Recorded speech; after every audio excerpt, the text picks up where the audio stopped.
한 주간 잘 지내셨습니까? 공부하시기 쉽지 않았을 텐데 또 한 주간 또 열심히 하시냐고 애쓰셨고요.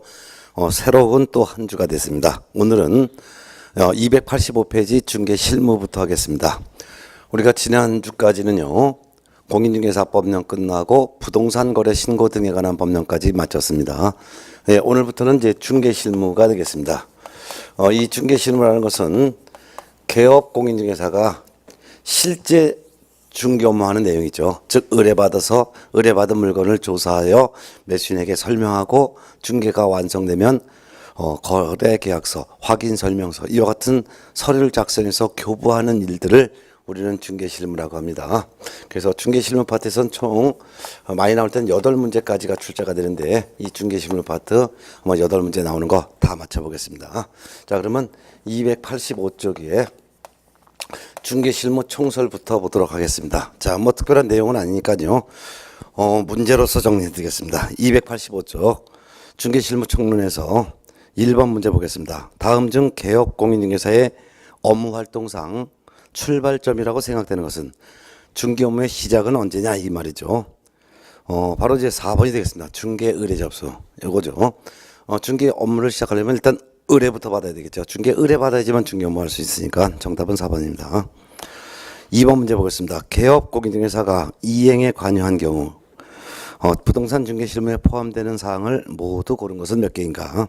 여기서 개공이 이행에 관여했다는 것은 거래계약이 체결된 이후 대금을 지급하고 등기 이전해주는 업무까지 관여한 경우를 말합니다. 1번 중개 의뢰의 접수 및 특징 분석 맞죠? 그 다음에 니은번 중개 대상물 조사 확인도 맞고 디귿번 중개 대상물 확인 설명서 및 중개 대상물 확인 설명 및 중개 대상물 확인 설명서 작성하는 업무. 리얼번 거래 계약서 작성해서 교부하는 거. 그 다음에 목적물의 인도 인수 다 해당되죠. 본래 중개 실무의 범위는 중개 의뢰 받아서 중개 완성하여 거래 계약서 작성해서 교부하는 일까지가 중개 실무의 범위죠. 그렇지만 이행에 관여했다면 대금 지급 또한 목적물의 인도 요것도 다 이행에 관여했을 때는 중개 실무 범위에 포함됩니다. 그래서 결국은 다 해당되죠. 정답은 5번이 되겠습니다. 한 장 넘어가서 3번 중개 의뢰 접수에 대한 설명 중 틀린 것은 1번 개업 초기의 개공은 개업식, 개업 축하연 등을 통해 리스팅을 할 수 있다. 맞습니다. 중개 의뢰 접수란 리스팅과 같은 뜻입니다. 중개 의뢰를 받는 것을 리스팅이라고 하는데 개업식 날 등을 또는 개업 축하연을 통해서 그때 중개를 의뢰받을 수도 있죠. 맞습니다.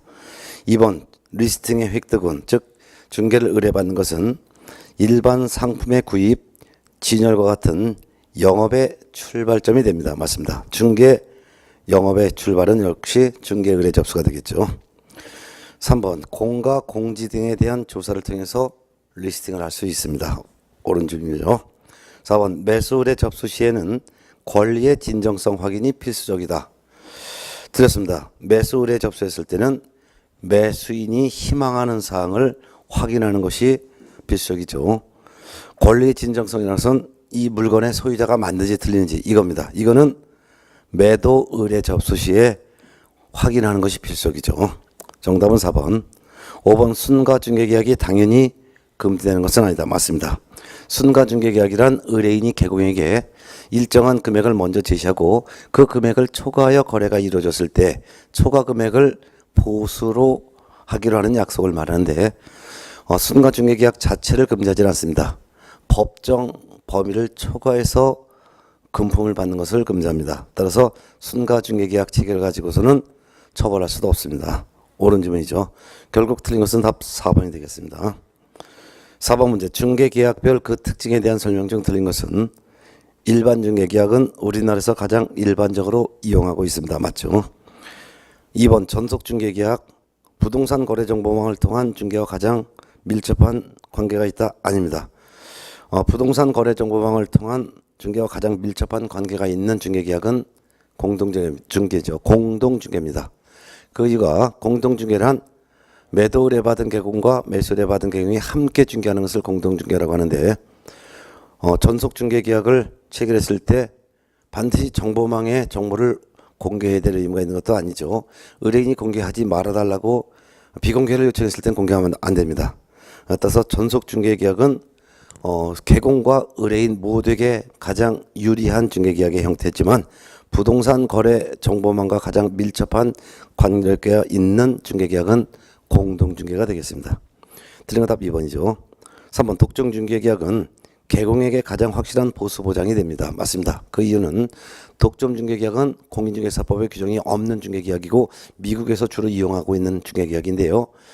한 명의 개공에게 중개 의뢰하고 그 개공에게만 일을 맡기는 겁니다. 이는 전속중개계약과 개념은 같습니다. 그렇지만 전속중개계약 같은 경우는 유효기간 중에 스스로 발견한 상대방과 직접 거래했을 때는 보수를 받을 수 없고 단지 중개보수 50% 범위 안에서 비용만 청구하여 받을 수 있습니다. 그렇지만 독점중개계약에서는 누가 거래를 성사시켰든 간에 무조건 개공은 보수를 받을 수가 있기 때문에 독점중개계약이 개혁공인중개사에게 가장 유리한 중개계약이고 개공에게 보수 보장이 확실하게 보장이 되는 중개계약이 됩니다. 맞습니다. 4번 공동중개계약은 중개업의 조직화를 통한 중개업무 능률 기대가 가능합니다. 맞고 5번 순가중개계약은 담합 및 가격 상승이 우려가 됩니다. 맞습니다. 틀린 것은 답 2번이 되겠습니다. 이 중개실무 총설 4문제를 풀었는데요. 이 4문제는 거의 출제 가능성이 없습니다. 저와 같이 문제 한번 풀고로 끝을 내시기 바랍니다. 중개실무인데요. 이제 중개 본래 실무가 1편 제3편 중개실무가 중개실무 총론이 지금 먼저 나왔습니다. 책의 표지가 뒤에로 가서 이렇게 나왔네요. 그래서 이제 한 장 넘어가서 교재 287페이지 중개대상물 조사 확인 여기에서 4문제가 출제됩니다. 그래서 교재 287페이지 챕터 2 중개대상물 조사 확인에서 4문제가 나오니까 4문제를 다 맞춰야 될 것입니다. 이 중개실무 파트에서 중개대상물 조사 확인은 내용을 정리할 것이 아니라 중개실무는 상식적으로 문제를 푸는 거기 때문에 바로 그냥 문제를 풀겠습니다. 1번 문제 보겠습니다. 287쪽 1번 287쪽 중개대상물 조사 확인 실무인데요. 조사하고 확인하는 실무에서 총 4문제가 출제가 됩니다. 4문제. 자, 그중에서 1번부터 보도록 하겠습니다. 1번 개공이 중개 의뢰인에게 중개대상물에 대하여 설명한 내용이다. 옳은 것을 모두 고른 것은 자, 기억번 토지의 소재지, 지목, 지형, 경계는 토지대장을 통해서 알 수 있다. 토지의 소재지와 지목은 토지대장을 통해서 알 수 있습니다. 그렇지만 지형과 경계는 토지대장을 통해서 확인할 수가 없으므로 지형과 경계는 지적도 임야도를 통해서 확인할 수 있습니다. 따라서 기억번 틀렸죠. 4번 분묘기지권은 등기사항 증명서를 통해서 확인할 수 없다. 맞습니다. 분묘기지권은 등기되지 아니한 권리입니다. 따라서 현장 확인해야 합니다. 등기사항 증명서를 통해서는 확인할 수 없습니다. D급번 지적도상의 경계와 실제 경계가 일치하지 않는 경우에는 특별한 사정이 없는 한 실제 경계를 기준으로 한다? 아닙니다. 지적도상의 경계를 기준으로 합니다. 리얼번 동일한 건물에 대해서 등기부상의 면적과 건축물 대장상의 면적이 다른 경우에는 건축물 대장을 기준으로 한다. 맞습니다. 결국 니은번과 리얼번 2개가 되겠고요. 답은 2번이 되겠습니다. 넘어가겠습니다. 2번 문제는 여러분이 직접 풀어보시고요. 3번 문제 풀어보도록 하겠습니다. 개공의 권리관계 조사 확인에 관한 설명 중 옳지 않은 것은 1번 개공이 확인해서 설명할 권리관계에는 중개대상물의 권리자에 관한 사항도 있으므로 즉 소유자가 맞는지 소유자를 설명해야 될 내용도 있습니다. 매수인에게 이 부동산의 소유자는 누구다 또는 이 부동산의 근저당이 설정됐다 이런 것들을 설명할 사항이 있죠. 따라서 개공은 선량한 관리자의 주로서 진정한 관리자인지 여부를 확인해야 될 것입니다. 맞습니다. 2번 진정한 권리자라 할지라도 행위 능력이 없는 경우에는 계약이 취소될 수 있기에 행위 능력 유무를 확인해야 한다. 맞습니다. 진정한 소유자인데 그 소유자가 미성년자라면 미성년자의 계약은 미성년자 또는 법정 대리인이 그 계약을 취소할 수 있습니다. 그렇기 때문에 미성년자인지 성년자인지 이런 것들을 확인해 봐야 되겠죠. 맞습니다. 3번 개공의 권리관계가 하는 조사 확인의 범위에는 등기사항 증명서에 기재된 권리뿐만 아니라 미등기 권리도 포함합니다. 맞습니다. 소유자가 맞는지 근저당이 설정됐는지 이런 것도 확인하지만 유치권자가 있는지 법정지상권의 부담을 받는지 이와 같이 등기되지 아니한 권리도 확인해서 설명해야 되겠죠. 맞습니다. 4번 개공은 근저당이 설정된 부동산을 중개할 경우에는 채권 최고액과 실제 피담보 채무액까지 조사 확인하여 설명해야 한다. 아닙니다. 근저당이 설정된 경우에는 채권 최고액까지만 확인하여 설명하면 개공의 의무를 다 이행한 것으로 본다는 것이 판례 입장입니다. 따라서 실제 피담보 채무액까지 확인할 의무 없습니다. 그렇지만 실제 피담보 채무액을 확인해서 설명하는 의무는 없지만 확인해서 설명하는 것을 금하지는 않습니다. 그런데 개공이 실제 피담보 채무액에 대한 그릇된 정보를 제대로 확인하지도 않은 채 이를 잘못 확인해서 설명하게 되면 손해배상 책임을 지게 됩니다. 정답은 4번이 되겠습니다. 5번 토지 건물이 동일 지번일 경우에도 원칙적으로 토지 및 건물 등기사항 증명서 모두 조사하고 확인해야 될 것입니다. 옳은 지문이죠. 정답은 4번이었습니다. 5번 문제와 6번 문제에서 법정지상권 문제가 되겠습니다. 5번 문제 보겠습니다. 법정지상권을 취득하는 경우에 대한 설명이다. 틀린 것은 1번 토지와 건물이 동일 소유자에 속하고 있어 건물의 전세권을 설정하였으나 그 후에 토지의 특별 승계인이 생긴 경우에 전세권 설정자 이와 같이 토지의 특별 승계인이 생겼는데 나중에 토지와 건물의 소유자가 달리하게 됐을 때 이때는 전세권 설정자 즉 토지 소유자는 지상물 소유자에게 이렇게 법정지상권을 이제 인정해 준 것으로 보죠. 그래서 토지와 건물이 동일한 소유자에 속했다가 건물의 전세권이 설정됐고 그 후에 토지 특별승인이 생긴 경우에는 토지 특별승인 즉 토지 매수인은 전세권 설정자인 건물주에 대해서 지상권을 설정한 것으로 봅니다. 주의할 것은 전세권자에게 지상권을 설정한 것으로 보는 것이 아니라 전세권 설정자에 대해서 지상권을 설정한 것으로 봅니다. 맞고요. 2번 토지와 건물이 동일 소유자에 속하고 있었으나 토지의 가등기 담보를 설정하고 담보권 실행이라는 경매입니다. 토지 소유자가 다르게 된 경우에는 건물 소유자는 법정지상권 취득합니다. 맞습니다. 1번 지문은 민법 305조에 규정되어 있는 지문이고요. 2번은 가등기 담보 등에 관한 법 제10조에 규정된 법정지상권입니다.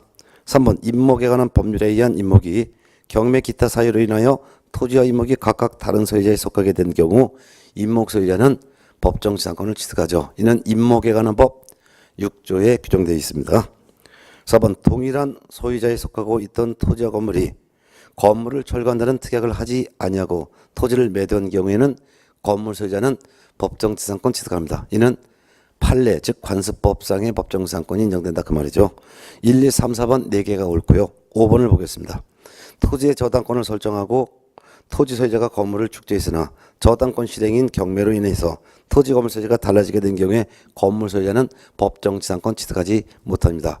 토지에 대한 저당권을 설정할 당시에 그 외에 지상물이 존재하고 있어야지만 토지 건물 소유자가 다르게 됐을 때 토지 소유자는 건물 소유자에게 지상권을 설정한 것으로 봅니다. 하지만 토지에 대한 저당권 설정 당시에 지상물이 없었기 때문에 나중에 토지에 대한 경매로 인해서 토지와 지상물 소유자가 다르게 됐다 하더라도 법정지상권 인정하지 않습니다. 정답은 5번이 되겠죠.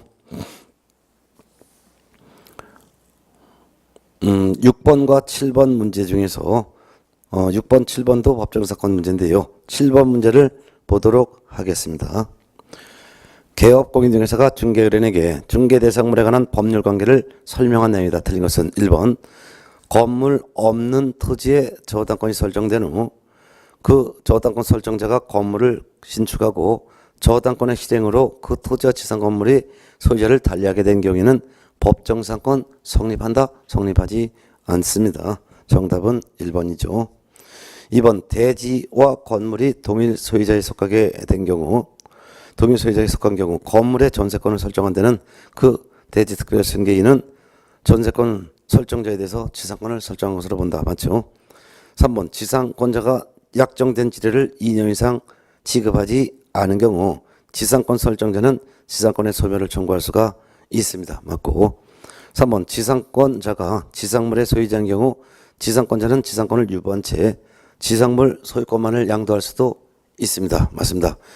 토지 소유권과 법정 지상권은 서로 독립된 권리이기 때문에 토지 소유권, 지상권은 각각의 물건이기 때문에 각각 양도할 수도 있습니다. 5번 지상권의 존속기간은 당사자가 설정 행위로 자유롭게 정할 수 있으나 다만 최단기간 제한은 있습니다. 맞습니다. 그 지상물이 속조, 속해조, 연화조라면 최단 존속기간 30년 제한이 있고요. 속조, 속해조, 연화조가 아닌 일반 건축물은 15년이고요. 그 밖에 단순한 구조물은 5년입니다. 정답은 1번이 되겠습니다. 8번 문제 보겠습니다. 8번은 이제 분묘기지권에 대한 내용인데요. 분묘기지권의 내용이 거의 해마다 출제됩니다. 8번 임야를 중개하면서 분묘기지권에 관한 개공의 설명 중 옳지 않은 것은 1번 분묘기지권은 타인 토지에 특수한 공작물을 설치한 자가 그 분묘를 관리 소유하기 위해 그 기지를 사용할 수 있는 일종의 지상권과 유사한 물건이죠. 맞습니다. 2번 타인의 토지에 분묘를 설치 또는 소유하는 자는 점유의 성질상 소유의 의사가 수정되지 않습니다. 맞습니다.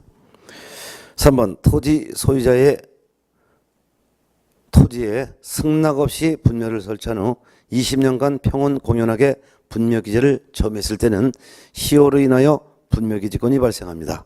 또한 이 경우에는 지료 지급 의무가 없습니다. 맞고요. 4번 분묘기지권의 권리 효력이 미치는 범위는 분묘기지에 한한다? 아닙니다. 분묘기지뿐만 아니라 분묘를 수호하고 관리하는 데 필요한 주변의 상석, 비석 등 공지에도 미칩니다. 정답은 4번. 5번 분묘기지권은 약정 기한이 없는 한 분묘의 수호와 봉사를 계속할 수 있고 분묘가 존속하고 있는 동안은 분묘기지권은 존속합니다. 옳은 질문이죠. 정답은 4번이 되겠습니다. 예. 자, 그 다음에 이제 9번 문제도 보겠습니다. 분묘 9번 분묘가 있는 토지를 중개하면서 개공이 설명한 내용 중 틀린 것은 1번 외형상 분묘의 형태만 갖췄을 뿐 시신이 안장되어 있지 아니한 장래의 묘소 즉 가짜묘를 말합니다. 분묘기지권 생기지 않습니다. 맞고요. 2번 평장 또는 안매장되어 객관적으로 분묘의 존재를 인식할 수 있는 외형을 갖추고 있지 아니하면 분묘기지권 생기지 않습니다. 맞죠? 3번 분묘기지권은 분묘기지뿐만 아니라 분묘의 수호 및 제사에 필요한 주유의 공지를 포함한 지역에까지 미칩니다. 옳은 질문.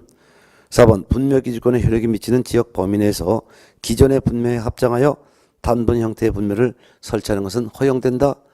허용되지 않습니다. 분묘기지권은 기존의 시신에 대해서만 분묘기지권이 인정될 뿐입니다. 따라서 새로운 분묘기지권 범위 내로 안장될 권능은 없습니다. 따라서 단분의 형태건 쌍분의 형태건 기존의 분묘하여 합장 등들 할 수가 없습니다.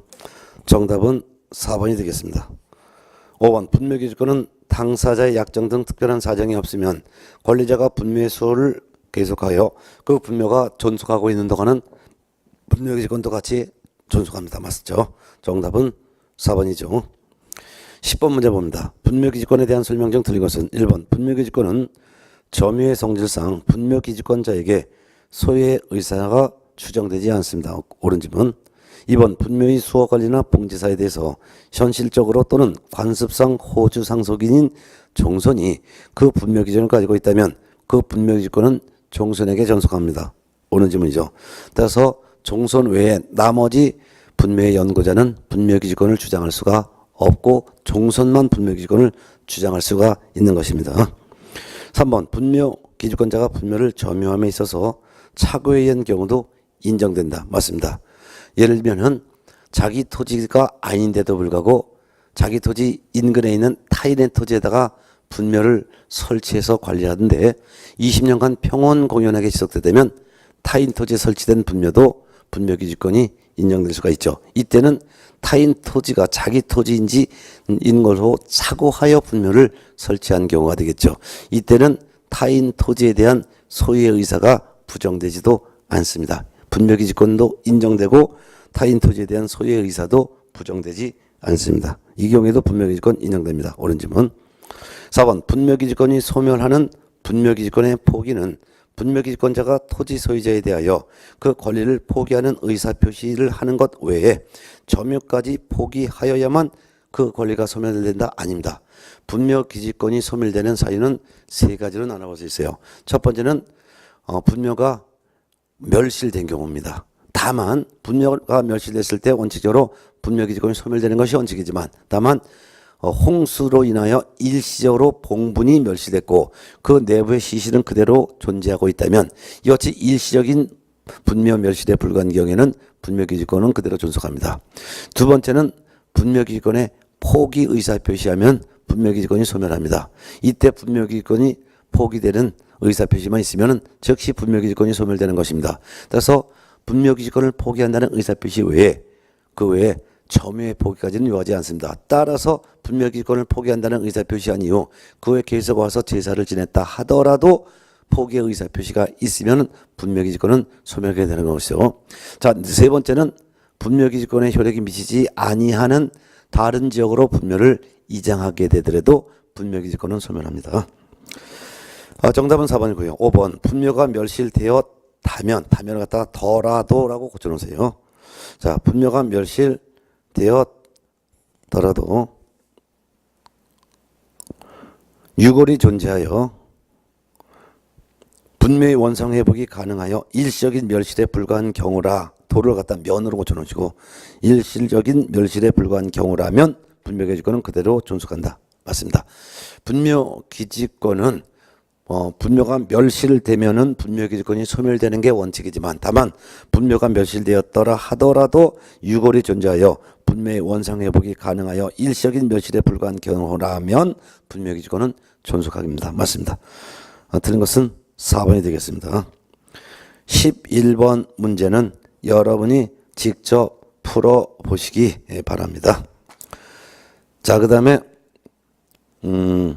12번 문제에서 틀린 것을 한번 좀 풀어보겠습니다. 12번 분묘기지권에 관한 다음의 설명 중 틀린 것은 1번 분묘의 수호 권리나 봉지사에 대해서 현실적 또는 관습상 호주 상속인인 종손이 그 분묘기지권을 가지고 있다면 그 권리는 종손에게 전속하고요. 맞고 2번 분묘기지권에 효력이 미치는 범위 내 새로운 분묘를 설치할 권능은 포함된다? 포함되지 않습니다. 다른 거 2번이고 3번 유골이 존재하여 분묘의 원상 회복이 가능하여 일시적인 멸실에 불과한 경우에는 분묘기지권은 소멸하지 않죠. 맞고 4번 종중의 임야 종중의 임야라는 것은 총유물입니다.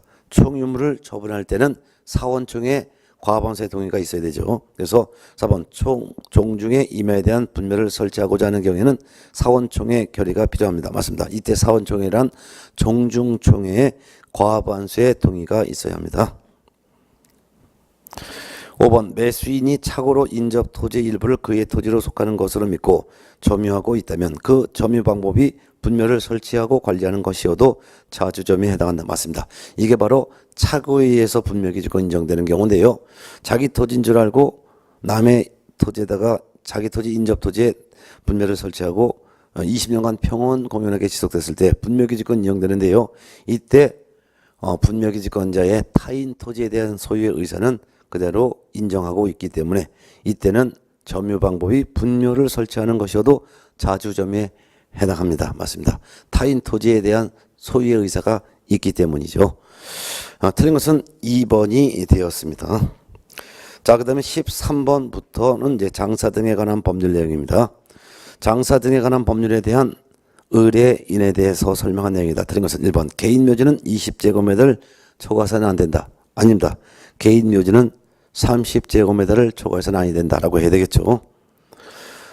개인 묘지 30제곱미터 초과할 수 없고 가정 묘지는 100제곱미터를 초과할 수 없고 종중 또는 문중 묘지는 1000제곱미터를 초과할 수 없으며 법인 묘지는 10만 제곱미터 이상으로 설치해야 합니다. 2번 매장을 한 자는 매장 후 30일 이내 매장지를 관할하는 시장 등에게 신고해야 된다. 맞죠? 3번 가정묘지란 민법에 따라 친족관계에 있었던 자의 분묘를 같은 구역 안에 설치하는 묘지를 우리는 가정묘지라고 합니다. 맞죠? 4번 시장 등은 묘지의 설치 관리를 목적으로 민법에 따라 설립된 재단법인에 한정하여 법인 묘지의 설치 관리를 허가할 수가 있습니다. 맞습니다. 5번 설치기간이 끝난 분묘의 연고자는 설치기간이 끝난 날부터 1년 이내 해당 분묘에 설치된 시설물을 철거하고 매장된 유골을 화장, 봉안해야 할 것입니다. 맞습니다.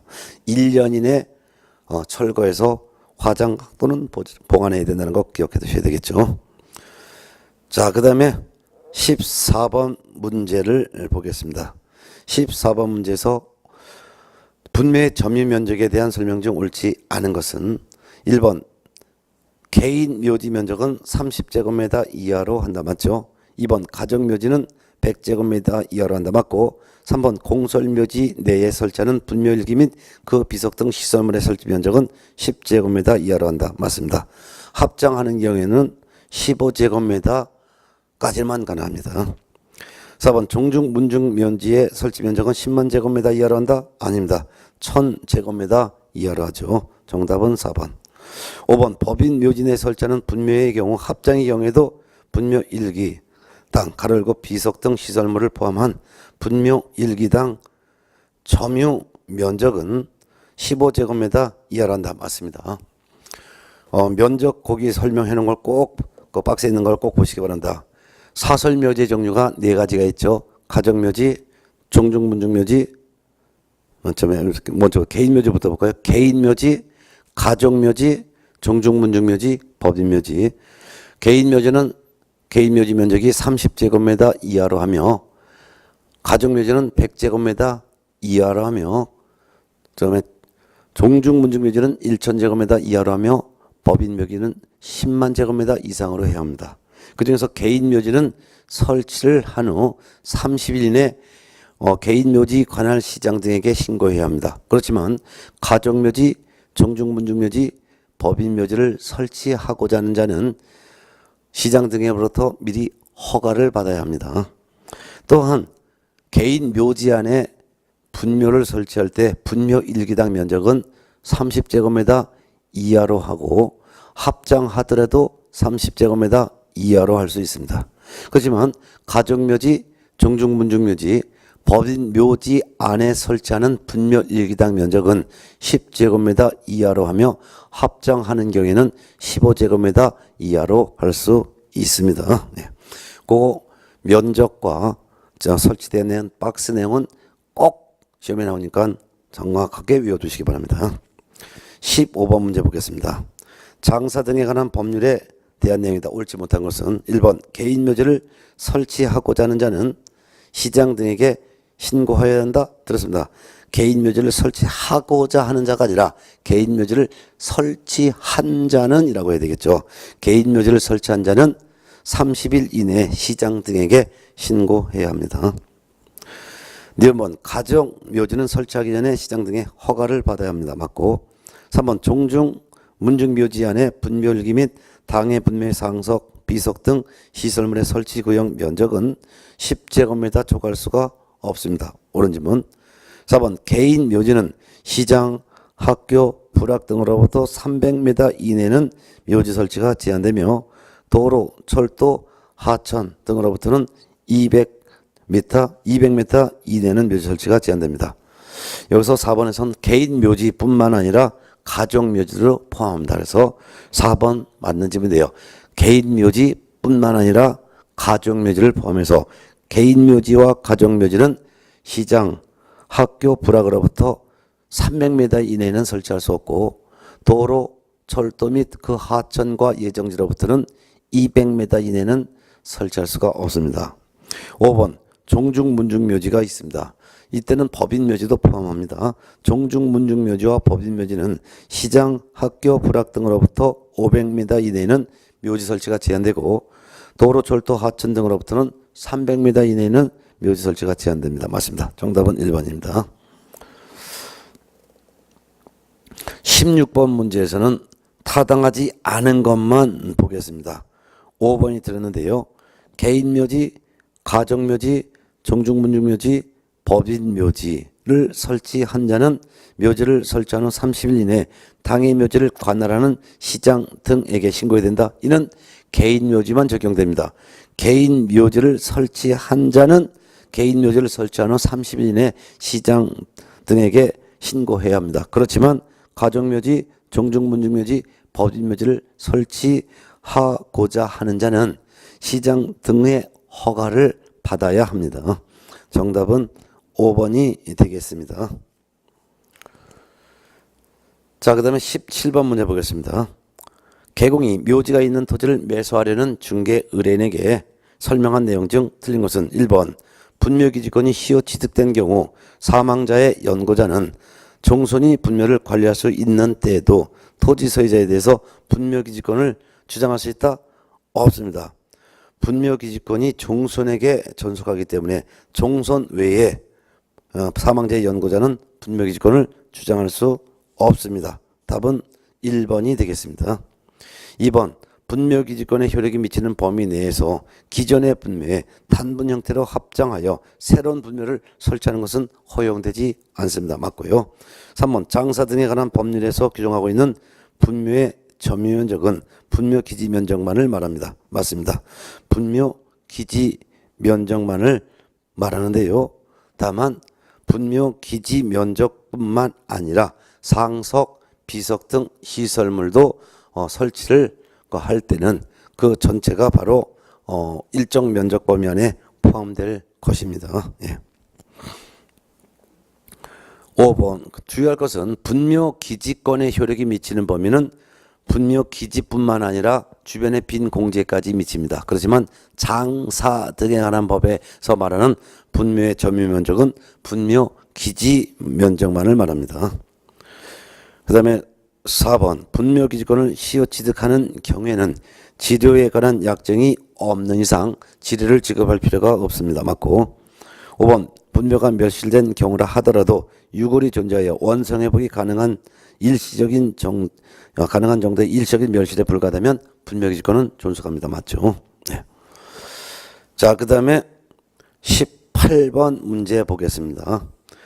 장사 등에 관한 법률에 관한 설명 중 옳은 것을 찾습니다. 1번 개인 묘지에 설치하는 분묘 일개당 점유면적은 30제곱미터 이내로 제한하고 그 외 사설묘지에 설치하는 분묘 일개당 점유면적은 15제곱미터 합장은 30제곱미터 이내로 제한하고 있다. 듣습니다. 15가 아니라 10이고요. 합장은 30이 아니라 15제곱미터 이내로 제한하고 있다고 해야죠. 2번 공설묘지 및 사설묘지에 설치된 분묘 설치기간은 원칙적으로 15년으로 한다. 들었습니다. 30년으로 합니다. 설치기간을 계산할 때 합장 분묘인 경우에는 합장된 날을 기준으로 계산한다. 뒷집은 맞습니다. 그렇지만 분묘 설치기간은 원칙으로 30년으로 하고 있습니다. 30년입니다. 3번 설치기간이 지난 분묘 연고자가 시도지사, 시군구청장 또는 법인묘지 설치관리를 허가받은 자에게 설치기간의 연장을 신청하는 경우에는 1회하여 그 설치기간을 15년으로 하여 연장해야 된다. 들었습니다. 1회하여 30년으로 연장해야 합니다. 1회하여 30년으로 연장해야 합니다. 4번 시도지사 또는 시군구청장은 관할 구역 안에 묘지 수급을 위하여 필요하다고 인정되면 조례로 정하는 바에 따라 5년 이상 30년 미만 기간 안에서 분묘의 설치 기간의 연장 기간을 단축할 수도 있습니다. 맞습니다. 옳은 것 4번. 따라서 분묘의 존속 기간은 원칙적으로 30년이다. 다만 1회하여 30년 연장 신청하여 연장이 될 수 있다. 근데 연장을 무조건 30년을 할 수 있는 것이 아니라 조례로 5년 이상 30년 미만 범위 안에서 그 연장 기간을 단축할 수도 있습니다. 옳은 설명은 4번이었습니다. 5번 설치기간이 끝난 분묘 연고자는 설치기간이 끝난 날부터 6월 이내 해당 분묘에 설치된 시설물을 철거하고 매장된 유골을 화장하거나 보관해야 된다. 6월이 아니라 1년 이내에 철거하여 화장 또는 보관해야 할 것입니다. 정답은 4번이 되겠습니다. 18번 문제는 매우 중요하니까 꼭 숙제를 잘 해두시기 바랍니다. 19번 문제 보겠습니다. 개공이 분묘가 있는 토지에 관하여 의뢰인에게 설명한 내용이다. 틀린 것은 1번 문중 자연장지를 조성하려는 자는 시장 등의 허가를 받아야 한다. 아닙니다. 시장 등에 신고해야 합니다. 시장 등에게 신고해야 합니다. 그 밑에 박스에 보면 해설해요. 사설 자연장지를 크게 보면은 5개로 이렇게 나눠봤습니다. 그 중에서 개인 자연장지는 그 면적은 시험에 나오지 않으니까 면적은 외우지 말으셔도 됩니다. 면적은 안 해도 되는데 개인 자연장지는 조성을 마친 후 신고해야 되고 가족 자연장지는 조성하기 전에 미리 신고해야 되며 종중 무윤중 자연장지도 조성하기 전에 미리 신고해야 합니다. 근데 종교단체 장지와 법인 자연장지는 조성하기 전에 미리 허가를 받아야 할 것입니다. 자, 그러면은 1번 그래서 19번에 문중 자연장지를 조성하려는 자는 관할시장 등의 허가를 받는 것이 아니라 관할시장 등에게 신고하여야 한다. 조성하려는 자는 시장 등에게 신고하여야 한다. 라고 해야 되겠죠. 정답은 1번입니다. 2번 남편의 분묘 구역 내에 처의 분묘를 추가로 설치한 경우 추가 설치 후 30일 이내 해당 묘지 관할 시장 등에게 신고해야 합니다. 맞습니다.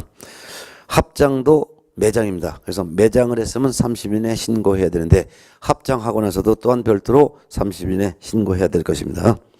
3번 공설묘지, 가정묘지, 종중 문중묘지 또는 법인묘지 안에 분묘일기 및 그 분묘에 상석, 비석 등 시설물을 설치하는 구역의 면적은 10제곱미터, 합장하는 경우는 15제곱미터를 초과해서 안 됩니다. 맞고 4번 개인묘지는 30제곱미터 초과해서는 안 되고 맞고요. 5번 봉안 시설 중 봉안묘의 높이는 70cm, 봉안묘의 일기당 면적은 2제곱미터를 초과해서는 안 된다. 맞습니다. 중요한 건 아니니까 박스에 있는 내용은 꼭 숙지하시기 바랍니다. 시험에 꼭 나오니까. 예. 자, 그 다음에 20번 문제 보겠습니다. 장사 등에 관한 법률상 사설 자연장지 조성에 관한 설명 중에서 틀린 것은 1번 국가 시도지사 또는 시군구청장이 아닌 자는 사설 자연장지를 조성할 수가 있습니다. 맞고요. 2번 개인 자연장지를 조성한 자는 자연장지를 조성을 마친 후 30일 이내 보건복지부 령이 정하는 바에 따라 시장 등에게 신고해야 한다. 맞습니다. 3번 가족 자연장지를 조성한 자는 자연장지를 조성을 마친 후 30일 이내 보건복지부령이 정하는 바에 따라 관할시장에 신고해야 된다. 아닙니다. 가족 자연장지를 조성하려는 자는 보건복지부령이 정하는 바에 따라 관할시장 등에게 신고해야 할 것입니다. 틀린 거 답 3번입니다. 그 다음에 4번 종중 문중 자연장지를 조성하려는 자는 보건복지부령이 정하는 바에 따라 관할시장 등에게 신고해야 된다. 맞습니다. 그래서 가족 자연장지와 그 다음에 종중 문중 자연장지는 조성하려는 자는 미리 시장 등에게 신고해야 되죠. 따라서 개인 자연장지는 조성을 마친 후 신고해야 되고 가족 자연장지와 종중 문중 자연장지를 조성하려는 자는 조성하기 전에 미리 시장 등에게 신고해야 된다는 거 꼭 시험에 나오니까 알아두시기 바랍니다.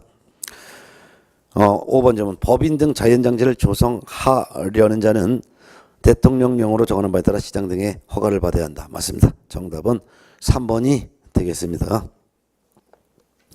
21번 문제에서 틀린 것만 봅니다. 장사 등에 관한 법률상 사설 자연재지 조성 면적에 관한 설명 중 틀린 것은 2번이 들었는데요. 종중, 문중 자연장지는 종중 또는 문중별로 각각 한 개소만 조성할 수 있는데 그 면적은 1,000제곱미터 이하여야 한다. 아닙니다. 2,000제곱미터 이하여야 합니다. 참고로 종중, 문중 묘지의 설치 면적은 1,000제곱미터 이하여야 하지만 종중, 문중 자연장지의 면적은 2,000제곱미터 이하여야 한다는 차이점도 있습니다. 답은 2번이었습니다. 네. 자, 여기까지가 이제 장사 등에 관한 법의 문제고요. 22번부터가 농지법 문제인데요. 농지법 문제도 여러분 부동산 관련 공법에서 배운 내용의 농지법 내용이 중개사법령에서도 한 문제가 출제되니까 잘 알아두셔야 됩니다. 22번 농지법 농지에 대한 설명 중에서 틀린 것 1번 농지는 지목 여하 불문하고 실제 토지 현상에서 농지인지 여부가 결정되는 거 맞습니다. 2번 유실수 즉 과일을 열매 맺는 포도밭 이런 것들이 말하겠죠. 유실수 재배재로 이용되는 토지는 농지법상 적용 대상인 농지입니다. 맞고 3번 지목이 임야인 토지로서 그 형질을 변경하지 아니하고 다년생 식물 재배에 이용되는 토지는 농지에서 제외됩니다. 맞습니다. 그렇지만 지목이 임야인 토지로서 형질 변경을 받아서 다년생 식물 재배지로 이용되는 토지는 농지에 포함합니다. 4번 지목이 전답 과수원이 아닌 토지로서 농작물 경작이나 다년생 식물 재배지로 계속하여 이용되는 기간이 5년 미만인 토지는 농지에서 제외된다. 5년이 아니라 3년 미만인 토지는 농지에서 제외됩니다. 따라서 지목이 전답 과수원이 아닌 토지일지라도 3년 이상 영농에 이용하고 있는 토지도 농지에 포함합니다. 그렇지만 지목이 전답 과수원이 아닌 토지인데 다년생 식물 재배지로 이용되는 기간이 3년 미만이 되면은 농지에서 제외됩니다. 여기서는 5년이 아니라 3년이라고 해야 되겠죠. 정답은 4번. 5번 농작물의 경작 또는 다년생 식물 재배지로 이용되는 토지에 설치하는 비닐하우스는 농지법상 농지에 적용됩니다. 맞습니다. 정답은 4번이 되겠죠. 23번 문제 보겠습니다. 농지법상 농지취득 자격 증명에 대한 설명 중 옳은 것은 1번 지목이 전답 과수원이 아닌 토지로서 농지로 이용되는 기간이 1년 이상인 토지는 농지이다. 3년 이상인 토지가 농지죠. 2번 영농 목적의 농지 매수인은 농지취득 자격 증명 신청서에 농업 경영계획서를 작성 첨부하여 농지 소재지 군수에게 제출해야 된다. 군수에게 제출하는 것이 아니라 시장, 구청장, 읍장, 면장에게 제출해야 합니다. 농지취득 자격증명 발급권자에 군수는 포함되지 않습니다. 3번 농지취득 자격증명 발급 신청을 받은 관청은 누구냐? 시, 구, 읍면장인데요. 5일 이내에 농지취득 자격증명을 발급해야 된다. 4일 이내에 발급해야 합니다. 참고적으로 농업경영계획서가 첨부되지 아니한 상태에서의 농지취득 자격증명 발급 신청에 대해서는 2일 이내 농지취득 자격증명을 발급해야 되고 농업경영계획서가 첨부되는 그런 경우에는 4일 이내 농지취득 자격증명을 발급해줘야 합니다. 그런데 농지취득 자격증명 발급 신청에 대해서 농업경영계획서가 첨부됐는지 첨부되지 않았는지 이런 표현이 없을 때는 농업경영계획서가 첨부된 것을 전제로 한 문제이기 때문에 4일 이내에 농지취득 자격증명을 발급해야 할 것입니다. 4번 농지를 농업경영에 이용하지 아니한 농지 소유자는 그 사유가 발생한 날부터 2년 이내에 농지를 처분해야 된다. 1년 이내에 처분해야 되겠죠. 5번 처분하지 아니한 경우에 시, 군, 구청장은 6월 이내에 농지를 처분할 것을 명령할 수 있습니다. 맞습니다. 처분을 명령을 할 것을 명령을 하는 사람은 시, 군, 구청장이 되겠습니다. 6개월 이내 처분하라. 이런 처분 명령 받고도 처분을 하지 않았을 때는 매년마다 농지 가격의 20%씩 이행강제금이 부과되겠죠. 그 내용은 24번 문제 나옵니다. 24번 문제 봅니다. 개공이 농지를 취득하려는 중개인에게 설명한 내용이다. 틀린 것을 보겠습니다. 1번 주말 체험 영농을 위해 농지를 소유하는 경우 한 세대의 부부가 각각 1,000제곱미터 미만으로 소유할 수 있다? 아닙니다. 세대원 전원 합산 면적이 1,000제곱미터 미만으로만 소유할 수 있습니다. 따라서 부부가 각자 따로따로 1,000제곱미터 미만으로 소유할 수는 없습니다. 틀린 거 답 1번이었습니다. 2번 농업경영을 하려는 자에게 농지를 임대하는 임대차 계약은 서면 계약을 원칙으로 합니다. 맞고 3번 농업법인의 합병으로 농지를 취득하는 경우 농지 취득 자격증명 발급받지 않고 농지를 취득할 수 있습니다. 맞고 4번 징집으로 인하여 농지를 임대하면서 임대차 기간을 정하지 않은 경우 3년으로 약정한 것으로 본다. 맞고요. 농지 임대차 기간은 3년 이상으로 해야 합니다. 따라서 3년 미만으로 할 수 없죠. 3년 미만으로 임대차 했을 때는 3년으로 계약을 한 것으로 봅니다. 5번 농지 전용 허가를 받은 농지를 소유하는 자가 취득한 날로부터 2년 이내에 그 목적 사업에 착수하지 않으면 해당 농지를 처분할 의무가 있습니다. 맞죠? 정답은 1번. 지금 이제 농지법 문제는 공법에서 배운 내용과 똑같기 때문에 내용 자체가 수월합니다. 그래서 여러분들이 사실상 이 농지법 문제는 안 푸셔도 상관은 없는데 복습하는 차원에서 그냥 제가 풀어드리는 것입니다. 예. 그 다음에 25번 문제를 보겠습니다. 25번. 개공이 의뢰인에게 농지법상 농지의 임대차에 대해서 설명한 내용이다. 틀린 것은 1번. 선거에 따른 공직지임으로 인하여 일시적인 농업 경영에 종사하지 아니하게 된 자가 소유하고 있는 농지는 임대할 수가 있습니다. 맞습니다.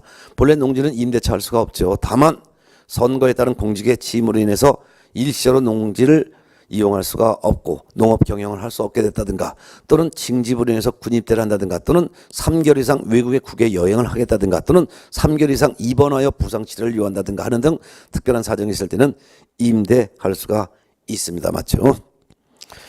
2번 농업 경영을 하는 자에게 농지를 임대하는 경우 임대차 계약은 서면 계약을 원칙으로 하며 맞고 5번 농지 이용 증진 사업 시행 계획에 따라 농지를 임대하는 경우 임대차 기간은 5년 이상으로 해야 한다. 3년 이상으로 해야 한다 해야 되겠죠. 정답은 3번.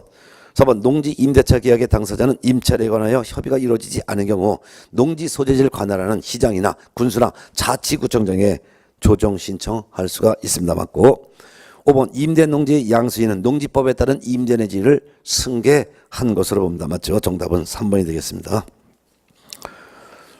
26번 문제 보겠습니다. 주말 체험 농장을 위한 농지 취득을 의뢰받은 개공이 설명한 내용이다. 옳지 않은 것은 1번 농지 취득 자격 증명은 농지 취득의 원인이 되는 법률행위, 농지 취득의 원인이 되는 법률행위란 농지 매매 계약을 말하는데 농지 매매 계약의 효력을 발생시키는 요건은 아니라고 설명했다. 맞죠? 농지 취득 자격 증명은 농지에 대한 소유권 이전 등기하기 위한 요건입니다. 따라서 농지 취득 자격 증명은 농지 취득의 원인이 되는 법률행위, 즉 매매 계약의 효력을 발생시키는 요건은 아니다. 무슨 요건이냐? 농지 취득 요건입니다. 농지 취득의 요건이라는 것은 소유권 이전 등기 신청 요건일 뿐입니다. 맞습니다. 2번 여러 지역에 분산하여 취득, 가려고 취득 후 세대원 전부가 소유하게 되는 농지의 총면적이 1,000제곱미터 미만 하는 것도 가능하고, 즉 여러 지역에 분산하여 취득하는 것도 가능한데 단지 합쳐서 1,000제곱미터 미만이어야 되죠. 그리고 통작거래 제한도 없이 취득할 수 있습니다. 맞습니다. 3번 농지 취득 자격 증명 발급 신청할 때 농업 경영 계획서를 첨부해야 한다고 첨부해 신청해야 된다고 설명했다. 틀렸죠. 주말 체험 영농 목적이지 농업 경영 목적은 아닙니다. 따라서 농업 경영 계획서는 첨부하지 않고 농지 취득 자격 증명 발급 신청을 하면 됩니다. 틀린 거 답 3번이죠. 4번 농지 취득 자격 증명은 농지 취득의 효력 발생 요건이라고 설명했다. 맞습니다. 농지 취득의 효력 발생 요건. 농지 취득은 소유권 이전 등기해죠. 그래서 이전 등기를 하기 위한 요건입니다. 맞습니다. 그래서 농지 취득 자격 증명은 소유권 이전 등기하여 농지에 대한 소유권을 취득하기 위한 요건일 뿐 농지에 대한 매매 계약의 효력 발생 요건은 아닙니다. 그래서 1번과 4번 잘 알아두시면 되겠네요. 5번 개인이 아닌 법인의 경우에는 주말 체험 영농을 목적으로 농지를 취득할 수 없습니다. 맞죠? 틀린 것은 답은 3번이었습니다. 27번에서 농지 취득 자격 증명이 발급이 필요한 것, 그 밑에 해설에 농지증이 필요한 경우와 필요하지 않은 것 구분해 놨으니까 그거는 머릿속에 정확하게 정리가 돼 있어야 합니다. 1번 농지 전용 협의가 완료된 농지, 이거 농지증 필요하지 않죠. 왜냐면 농림부장관하고 도지사가 협의해서 아파트 건설이라든가 도시산업에 이용하기 위해서 이미 협의가 끝났기 때문에 영원히 농지로 회복될 가능성이 없으므로 농지 전용 협의가 완료된 농지는 농지증 필요 없습니다. 답은 1번이 되겠죠. 그렇지만 2번 농지 전용 허가받거나 농지 전용 신고한 농지는 일시적으로만 잠시 다른 용도로 사용했다가 나중에 농지로 회복될 가능성이 높기 때문에 농지 취득 자격 증명 필요하고요. 3번 주말 체험 영농을 목적으로 농지를 취득하려도 농지증이 있어야 되고요. 4번 증여받은 농지도 소유권 이전 등기하려면 농지증이 있어야 되며 4번 경매, 공매에 붙여진 농지도 매각 결정일까지 농지증을 제출해야지만 매각에 대한 허가 결정받기 때문에 농지증 필요합니다. 자, 28번 문제 봅니다. 개공이 농지 취득에 관하여 설명한 내용이다. 틀린 것은 농업법인의 합병이나 공유 농지의 분할의 경우에도 농지증 필요하다. 틀렸습니다. 농업법인의 합병이나 공유 농지의 분할인 경우에는 농지증 필요 없습니다. 정답은 1번이 되겠습니다. 2번 주말 체험 영농 목적으로 취득하는 농지는 임대 휴경할 수가 없습니다. 맞고 3번 농지 취득과 관련하여 거주 제한, 통작거리 제한 없으며 경지정리 진흥지역 여부 불문하고 주말 농장용 농지 소유 가능합니다. 맞습니다. 4번 주말 체험 영농 목적으로 농지를 취득하고자 농지증을 발급을 신청하는 경우 농업 경영계획서를 첨부 작성하지 않아도 됩니다. 맞고 4번 예외적으로 농지 임대가 허용되는 경우 농지 소유자는 소유 농지를 주말 체험 농장 사업을 업을 하는 자에게 임대할 수도 있습니다. 네, 맞습니다. 자, 그 다음에 29번 문제 봅니다. 농지를 매수하려는 의뢰인에게 설명한 내용 중에서 옳은 것은 1번 농지에도 전세권을 설정할 수 있다? 없죠. 민법 303조인가에 나와 있죠. 303조 2항에 농지는 전세권의 목적으로 할 수 없다라고 민법 규정에 나와 있죠. 2번 농지 전용 협의를 마친 농지를 매수하는 경우에도 농지증 필요하다? 필요 없다 그랬죠. 3번 경매로 농지를 매수하려면 매수 신청 시 농지증 함께 제출해야 된다? 아닙니다.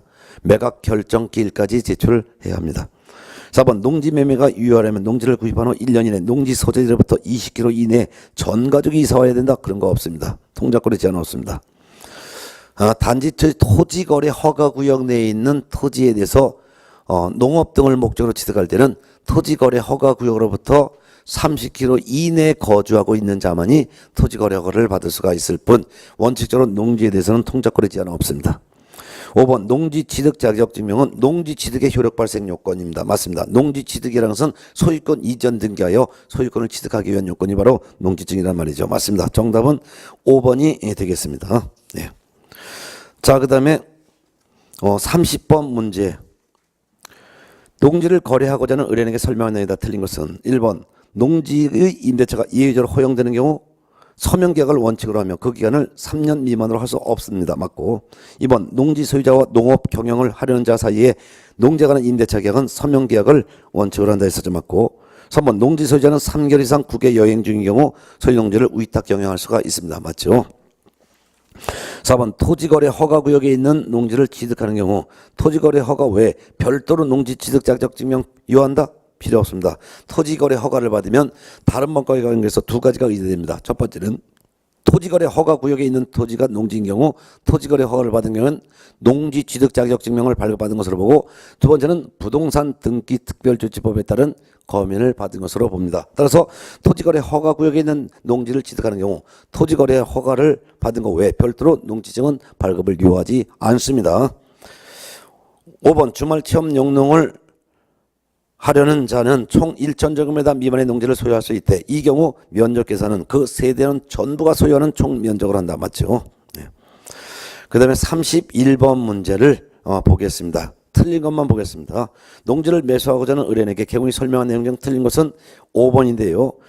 5년간 농업 경영하다가 이농하는 경우 총 1만 제곱미터까지만 소유할 수 있다. 5년이 아니라 8년 이상 농업 경영하다가 이농하는 경우 1만 제곱미터까지만 소유할 수 있다라고 해야죠. 농업인은 농지 소유 면적 제한이 없습니다. 그렇지만 비농업인은 농지 소유 면적 제한이 있는데요. 비농업인 세 가지를 외워두셔야 합니다. 첫 번째는 주말 체험 영농 목적으로 비농업인 농지를 소유하는 경우 세대 전원 합산 면적이 1,000제곱미터 미만까지만 소유할 수 있다. 두 번째는 비농업인이 상속받았을 때는 1만 제곱미터까지만 계속 소유할 수 있다. 세 번째는 8년 이상 농업 경영하다가 이농하는 경우에는 이농 당시에 소유하고 있던 농지 중에서 총 1만 제곱미터까지만 소유할 수가 있을 뿐입니다. 정답 5번이죠. 32번 틀린 거를 보겠습니다. 자, 1번. 자, 30번 개공이 의뢰인에게 설명한 내용 중 틀린 것은 1번 농지는 자기의 농업 경영에 이용하거나 이용할 자가 아니면 소유하지 못함이 원칙이죠. 이를 경자유전 원칙이라 합니다. 맞죠? 2번 농지의 저당권자로서 금융기관은 농지 저당권 실행을 위한 경매 기일을 2회 이상 진행해도 경락인이 만일 없다면 그 후에 경매에 참가하여 다음번 농지를 취득할 수 있습니다. 이 경우 농지 취득 자격 증명은 요하지 않습니다. 맞습니다. 본래 경매에 나와 있는 농지도 매각 결정기일까지 농지증을 제출해야지만 농지를 취득할 수 있는 게 원칙이지만 다만 다음번 농지인 경우에는 2회 이상 유찰되었을 때 농지증 제출하지 않아도 매각 결정 받아서 농지를 취득할 수 있습니다. 맞죠? 3번 농지 소유자는 6개월 이상 국외 여행 중인 경우에 한하여 소유 농지를 위탁 경영하게 할 수 있다? 아닙니다.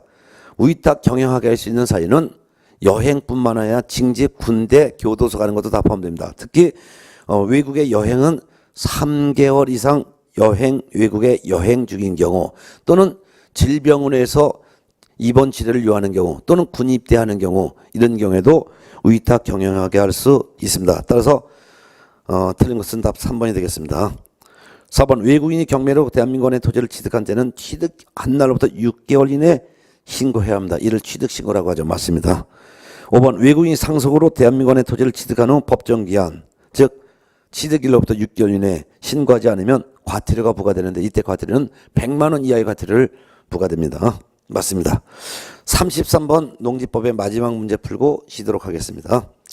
33번 농지법상 농지의 임대에 관한 설명이다. 옳은 것은 있는데 옳은 것을 틀린 것으로 좀 고쳐놓으시고요. 틀린 것을 찾습니다. 1번 농지를 임대하거나 사용대는 할 수가 없지만 질병, 징집, 취약, 선거에 따른 공직 취임 등 부득이한 사유가 있을 때는 임대나 사용대 할 수가 있습니다. 옳은 지문. 2번 임대차 계약과 사용대차 계약은 서면 계약을 원칙으로 한다. 맞죠? 4번 임대차 계약은 그 등기가 없는 경우에도 임차인이 농지 소재지를 관할하는 시구 읍면장의 확인을 받고 해당 농지를 인도받는 경우에는 그 다음 날부터 제3자에 대해서 효력이 생긴다. 맞습니다. 4번 임대차 기간은 1년 이상으로 해야 된다. 들었습니다. 3년 이상으로 해야 한다 해죠. 그 다음에 임대차 기간을 정하지 아니하거나 3년보다 짧은 경우에는 1년으로 약정한 것으로 본다. 3년으로 약정한 것으로 본다.